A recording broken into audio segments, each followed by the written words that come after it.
Bonjour à tous, bienvenue sur Mosaïque Cristal. Après une journée très douce, quelles sont les prévisions météo pour demain? On lève le voile.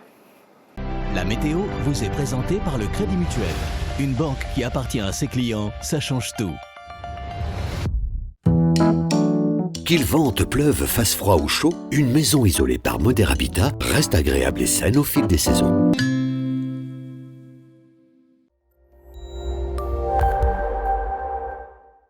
Bonjour tout le monde, demain le soleil va briller, mais rassurez-vous, l'atmosphère ne sera pas étouffante pour autant. Les températures maximales seront comprises entre 27 et 30 degrés, mais un petit vent rendra les chaleurs supportables.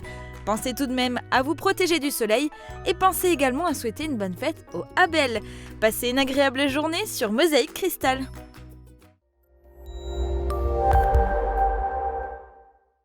Merci d'avoir suivi la météo avec le Crédit Mutuel. Une banque qui appartient à ses clients, ça change tout. Coup de projecteur sur les dernières actualités, c'est tout de suite dans votre journal.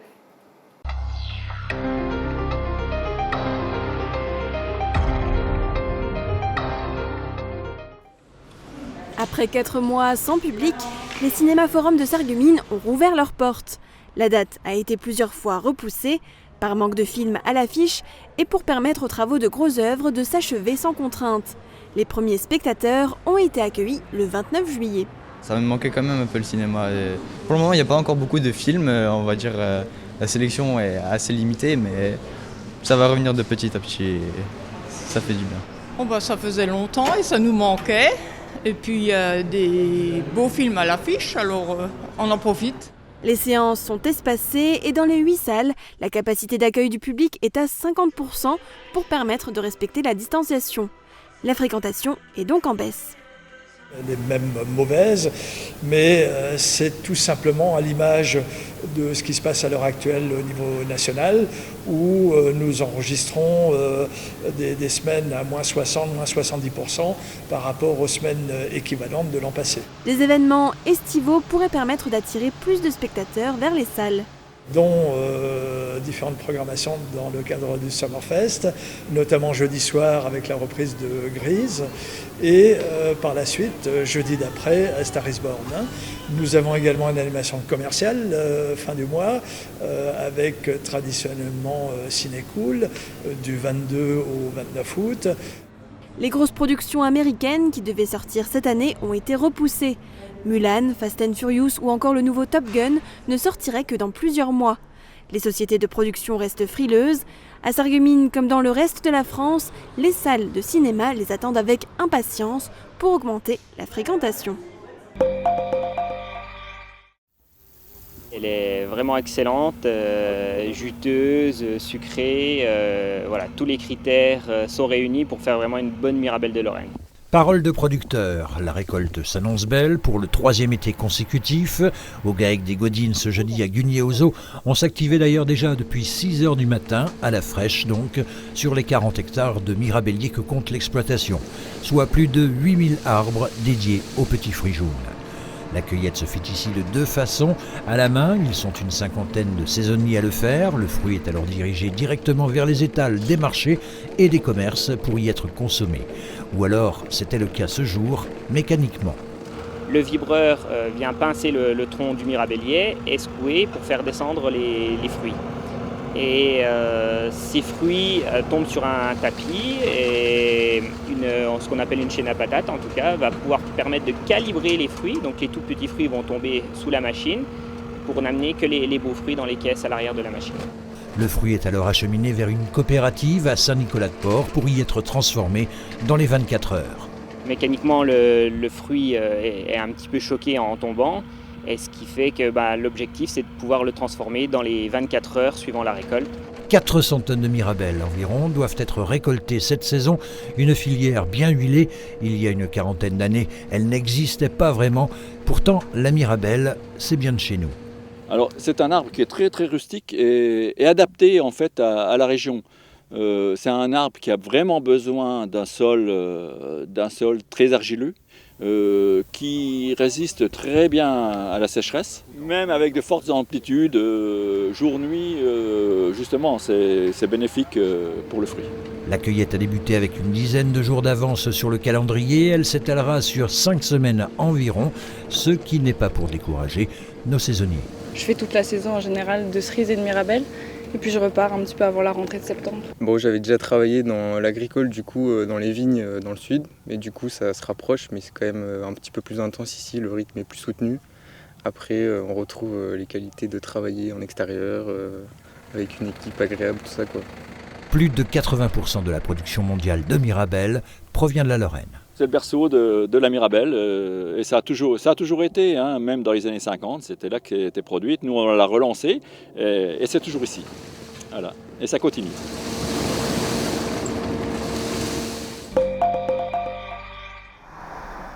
Occuper les jeunes de 11 à 17 ans, tel est le souhait du Foyer des Lacs et d'Anime-Com 13.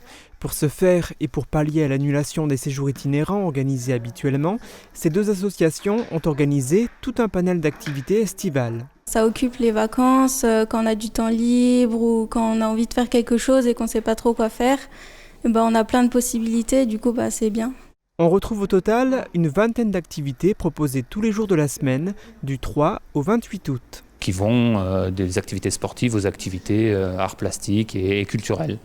Jeux d'échecs, scrapbooking, jeux de société, et puis du foot, du tennis, de l'aéromodélisme, de l'escrime. Enfin voilà, les associations locales ont joué le jeu et je les en remercie. Pour participer à ces activités, il suffit de s'inscrire auprès d'Anime-Com 13 ou du Foyer des Lacs et de verser une cotisation unique de 10 €.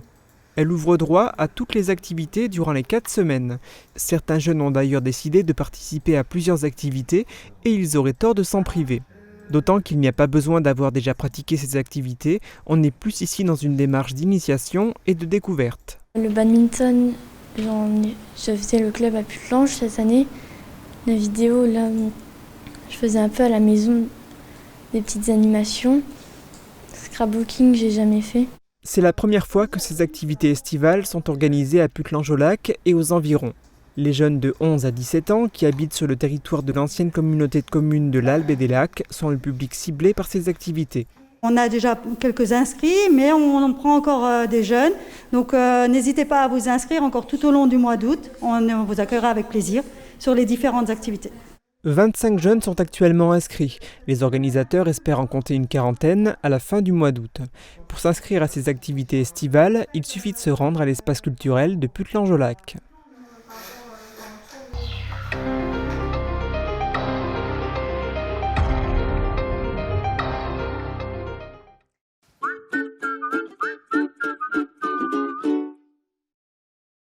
Nouveau à Sarreguemines, le festin vous accueille au 40 rue Poincaré, à côté de Pôle emploi. Sushi, wok, grillades et buffets à volonté. Jusqu'au 31 août, repas offerts pour les enfants et boissons offertes pour les adultes. Cet été, chez AVS Santé, retrouvez nos dispositifs de protection et de prévention sanitaire, ainsi que notre matériel médical pour particuliers et professionnels. Produits d'hygiène, de bien-être, d'aménagement et de maintien à domicile sont livrés et installés chez vous à des prix imbattables. Notre équipe est là pour vous conseiller selon vos besoins. Prenez rendez-vous en magasin ou par téléphone. AVS Santé, notre métier, vous accompagner. Un décor cosy et chaleureux, une équipe sympathique, une cuisine faite de produits frais, une vue magnifique sur le golfe de Sarreguemines. Le Green, le restaurant qui ne manquera pas de vous séduire. Cet été, partez en famille à la découverte du parc Explore Vindel. Suivez la trace du mineur et son quotidien dans le musée Les Mineurs Vindel. Traversez les galeries de charbon de la mine Grandeur Nature. Ouvert du mardi au dimanche de 9h à 18h. Réservation obligatoire par téléphone, mail ou sur www.parc-explore.com. Ne cherchez plus, le roi des vins est à Styrin-Vendel. Retrouvez plus de 3500 références de vins, une large gamme d'épiceries fines et des idées cadeaux pour chaque occasion. Le roi des vins, c'est du choix, des prix et des conseils. C'est aussi un service drive, une boutique en ligne et des livraisons prêtes en 24 heures. Le roi des vins à Styrin-Vendel, où choisir devient un plaisir.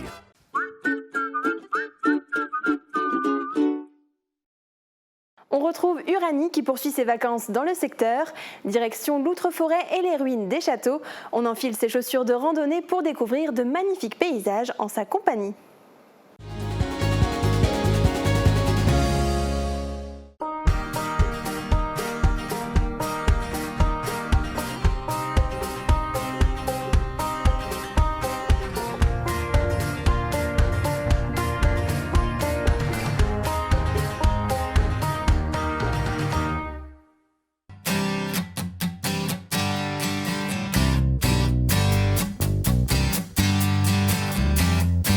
Bonjour à tous et bienvenue pour cette nouvelle journée de vacances ensoleillée en plus en ma compagnie.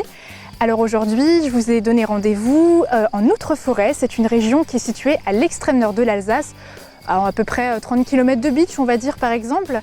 Alors il y a de quoi faire. Je vais vous montrer ce qu'il ne faut surtout pas louper. Randonnée, châteaux forts médiévaux, maison à colombage. Et pour notre première destination, un indice, on l'appelle le nid d'aigle imprenable. C'est parti!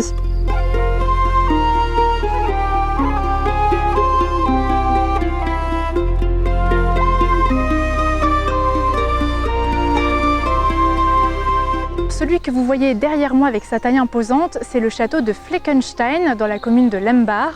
Alors c'est quand même un site historique très intéressant par plusieurs aspects, sa taille imposante, son architecture, mais aussi son histoire sur plusieurs siècles. Allez, on y fait un saut.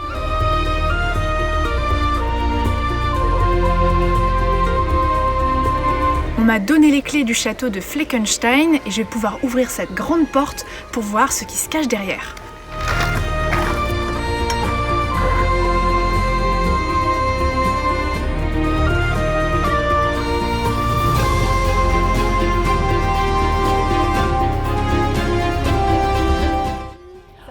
Bonjour Irani, qu'est-ce que tu fais ici? Eh ben je viens profiter du lieu pour une petite journée de vacances. Ah bah c'est sympa de revenir au Fleck. Ah ouais, avec plaisir.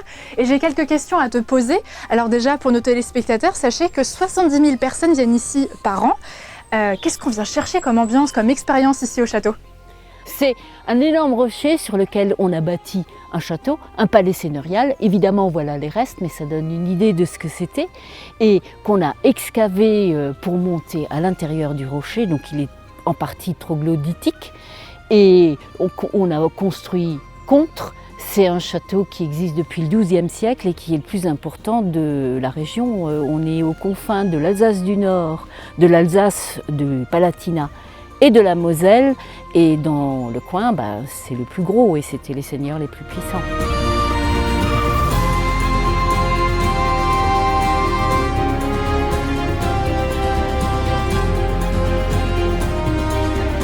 Comment on peut le visiter? Est-ce que c'est libre? Est-ce qu'il y a des visites guidées?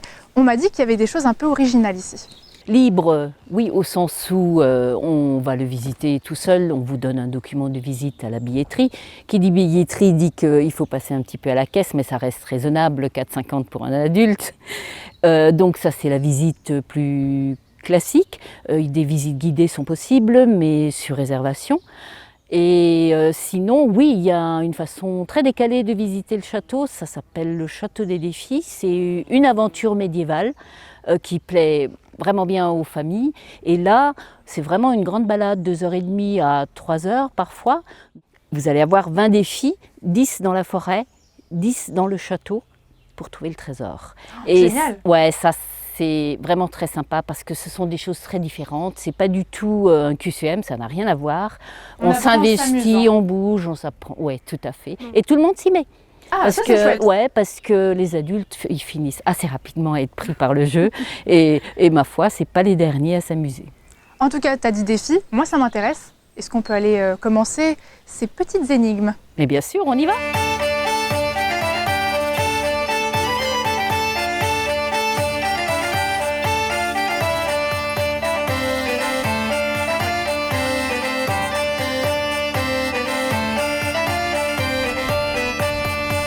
Donc là, c'est la dernière énigme. Il faut que je trouve la bonne combinaison pour le trésor. Je pense savoir laquelle c'est.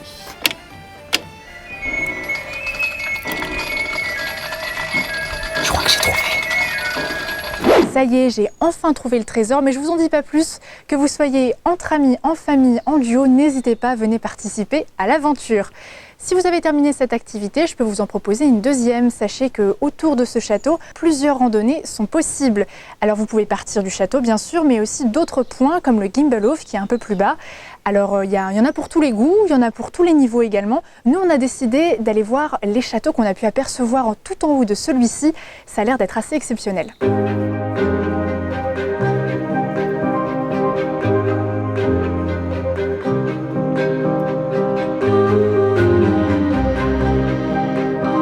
Donc là, on se trouve près des ruines du château de Löwenstein. C'est assez intéressant parce qu'à partir du XIVe siècle, c'était un repère de brigands. Ils s'amusaient à aller sur les routes pour dépouiller les marchands, les pèlerins. Donc c'est la petite légende de ce château.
Alors ça y est, on est à notre deuxième destination du jour, à Kutzenhausen, plus précisément à la maison rurale de Loutre-Forêt.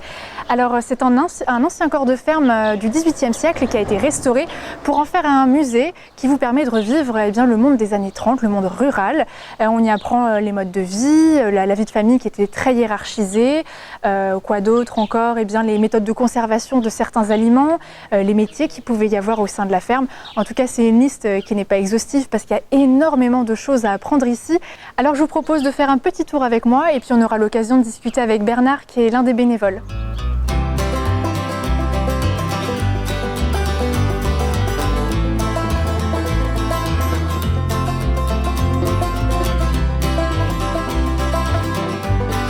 Bernard, bonjour. Bonjour. Alors, je suis très heureuse d'être entrée dans cette maison, finalement. J'aimerais savoir un petit peu, les gens qui viennent ici, ils viennent chercher quoi comme expérience, comme ambiance, comme information? Alors, on a deux types de visiteurs, je dirais. Les anciens, qui viennent retrouver leur jeunesse avec une grande nostalgie. Et les jeunes qui viennent découvrir le mode de vie à la campagne avant la motorisation, avant les tracteurs, avant le pneumatique, donc à l'époque des charrettes en bois, voilà, et qui viennent s'immerger dans cette ambiance, qu'on leur fait découvrir en visitant les lieux, mais en pratiquant également des ateliers, par exemple de barattage du beurre, des ateliers de confection de beignets, ça dépend des moments de l'année, donc on adapte les animations.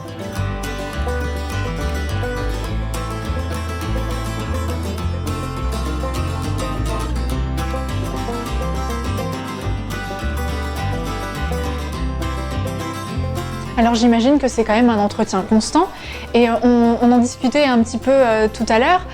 Il y a encore des recherches qui sont faites sur ces maisons, enfin sur cette maison. Oui. Donc il y a encore quelques énigmes concernant l'emplacement du puits, par exemple, par rapport à la maison d'origine. On sait qu'il y avait en face de nous un ancien cimetière. Il y a quelques années maintenant, une vingtaine d'années quand même, on a découvert un sarcophage à côté de l'église. Eh ben, j'ai hâte de découvrir ça en tout cas. Est-ce qu'on va faire une petite visite? Ah, volontiers. Super, et ben je te suis.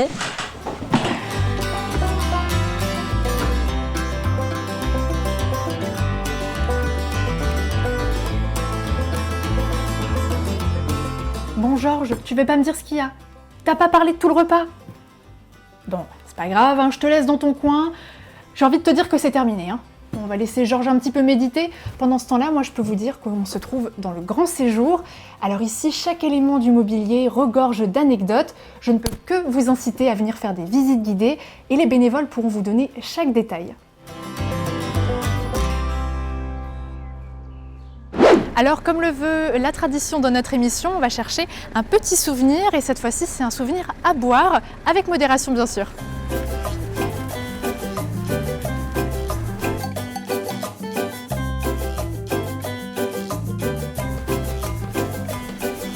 Je me suis arrêtée pour trouver une petite bouteille à prendre pour un souvenir de vacances, voilà, pour offrir. Qu'est-ce que vous avez à me conseiller de vraiment typique ici? Donc, alors nos vins les plus typiques, on va dire que c'est l'auxerrois et le pinot gris. C'est ce qu'on produit le plus et ce qu'on vend le plus aussi. Donc l'auxerrois, c'est plutôt floral, c'est un peu plus passe-partout, c'est un peu notre vin de table. Et sinon, il y a le pinot gris, c'est un peu plus fruité, un peu plus de matière. On peut très bien boire en apéritif aussi. Donc voilà, donc c'est les deux produits phares, on va dire. Bah, je pense que je vais plus partir sur le pinot gris et avec ça, j'aimerais me faire un petit panier garni.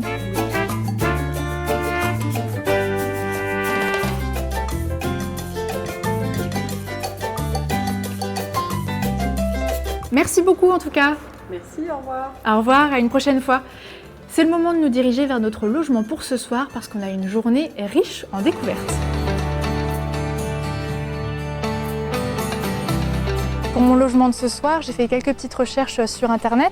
Alors il y avait vraiment beaucoup de choses, comme des hôtels, des chambres d'hôtes, des gîtes. Et pour cette fois-ci, mon choix s'est porté vers quelque chose d'assez sympathique, vous allez voir.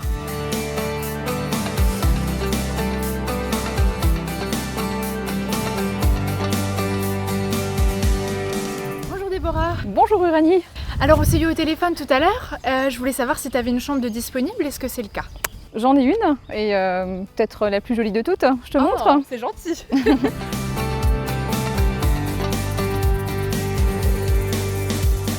Wow. Alors elle est semi-enterrée, elle est à la même température toute l'année.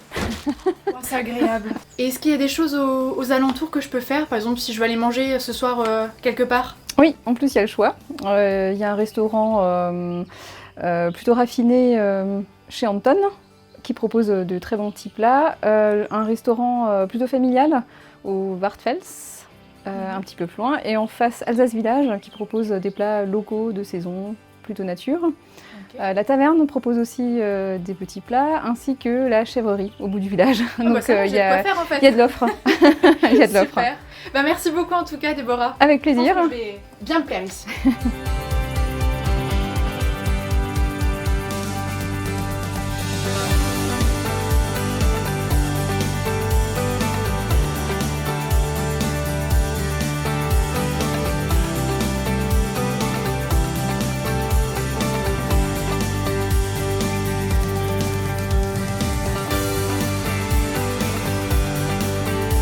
Alors, récap de la journée, on a fait de la randonnée, on a également fait des visites culturelles au château de Fleckenstein ainsi que dans la maison rurale de Loutre-Forêt, des lieux qu'il ne faut vraiment pas manquer si vous allez sur le secteur parce que c'est rempli d'histoires, rempli d'anecdotes.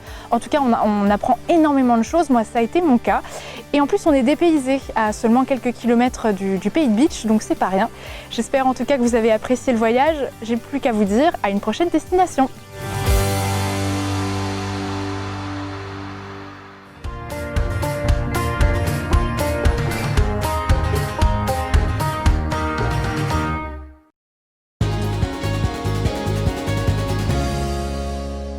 Et si vous cherchez encore d'autres idées de promenade pendant vos vacances, on vous emmène à la découverte de notre patrimoine naturel. À pied ou à vélo, il y en a pour tous les goûts. Je vous laisse profiter de ces jolies cartes postales. Excellente journée à tous.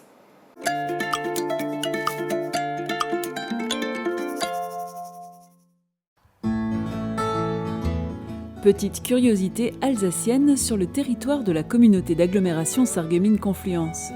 C'est un lieu d'un autre temps, celui des lavandières qui venaient ici battre le linge en s'informant des dernières nouvelles du village.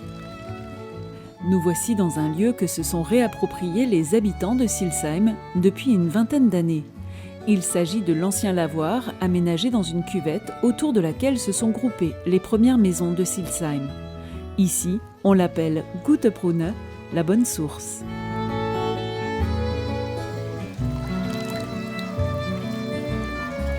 Mais le Gute Brunne n'a pas toujours eu l'aspect qu'on lui connaît aujourd'hui.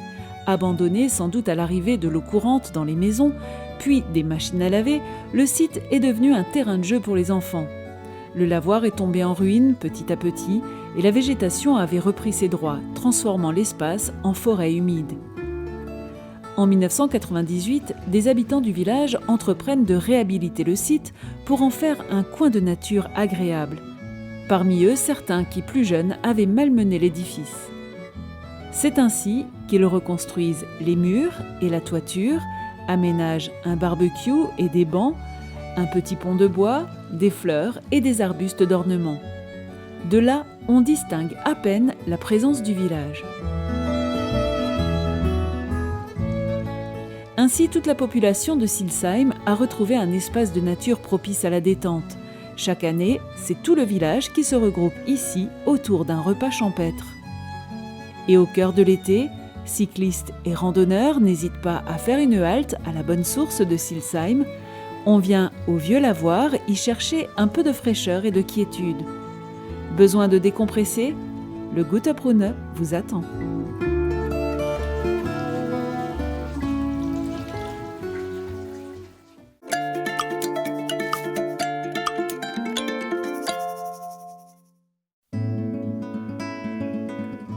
C'est la promenade préférée des Beachois. L'étang de Hazelfurt est à 2 km du centre-ville de Beach.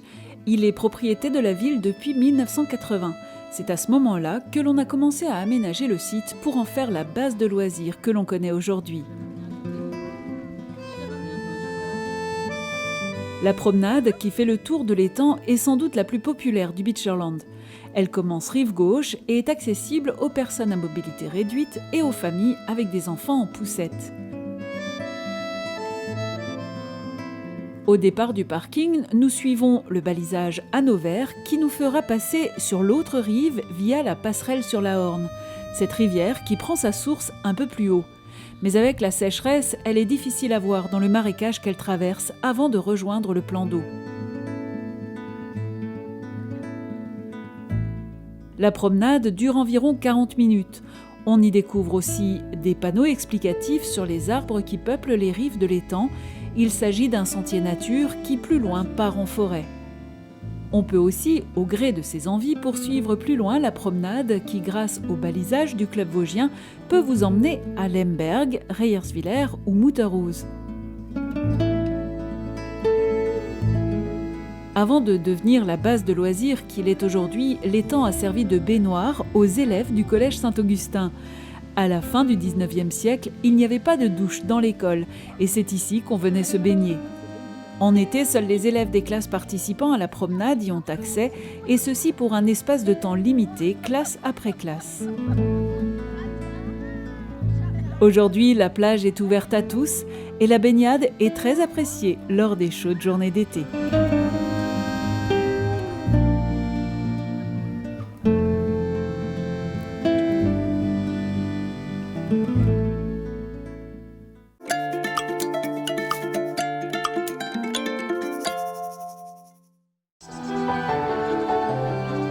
C'est une vallée paisible du pays de Beach, un coin de nature à vocation pédagogique qui a l'habitude de voir passer nombre d'enfants tout au long de l'année.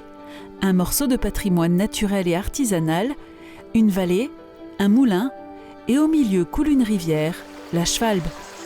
Bienvenue sur le site du Moulin des Schwiller.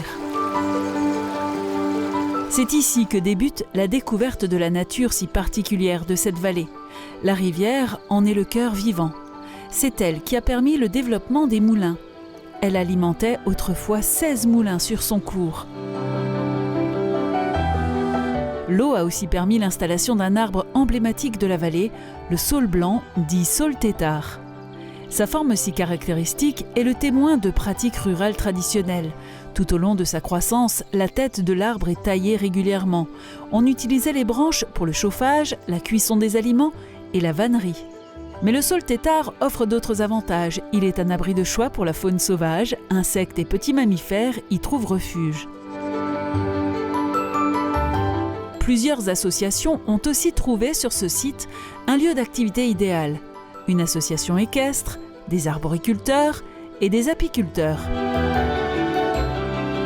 Après les ruches d'observation, la balade se poursuit sur ce terre-plein, vestige d'un projet de chemin de fer reliant 2 ponts en Allemagne à Bitsch, qui n'a jamais vu le jour. Le sentier nature permet de découvrir chaque arbre qui peuple ces pâturages humides, et un jeu de pistes destiné aux enfants ponctue la balade pour découvrir la faune et la flore de cet écosystème si particulier. Le site du Moulin des Schuillères, c'est une bouffée d'oxygène et un tête-à-tête avec la nature à savourer sans modération.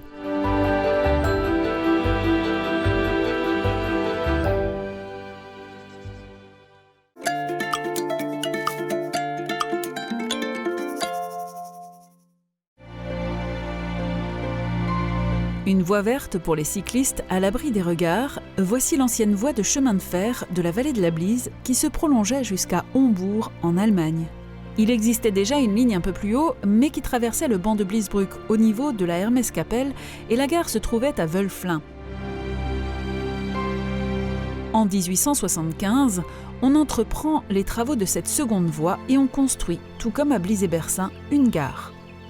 La traversée de cette voie à Blies-et-Bersin engendre de gros travaux puisqu'on doit construire un pont, puis plus loin un tunnel pour permettre aux habitants de se rendre aux champs. La ligne est mise en service le 1er mars 1879, une formidable aubaine pour les villages et leur développement. Le train a pendant longtemps transporté les nombreux ouvriers des faïenceries vers Sarreguemines. En 1952, le transport des voyageurs est interrompu à la frontière, puis en 1959, c'est toute la ligne qui ne voit plus passer que des marchandises.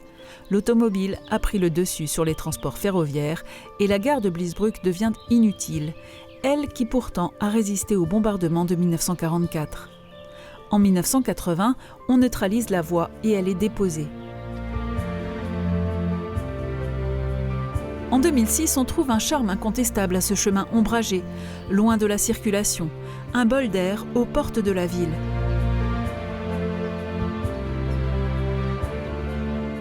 La communauté d'agglomération Sarreguemines-Confluence aménage une piste cyclable qui rejoint le réseau cyclable de la Sarre. On l'appelle, et pour cause, la voie verte. Ainsi, on peut à nouveau se rendre à Hombourg par le même chemin qu'autrefois, mais il faudra mouiller un peu la chemise.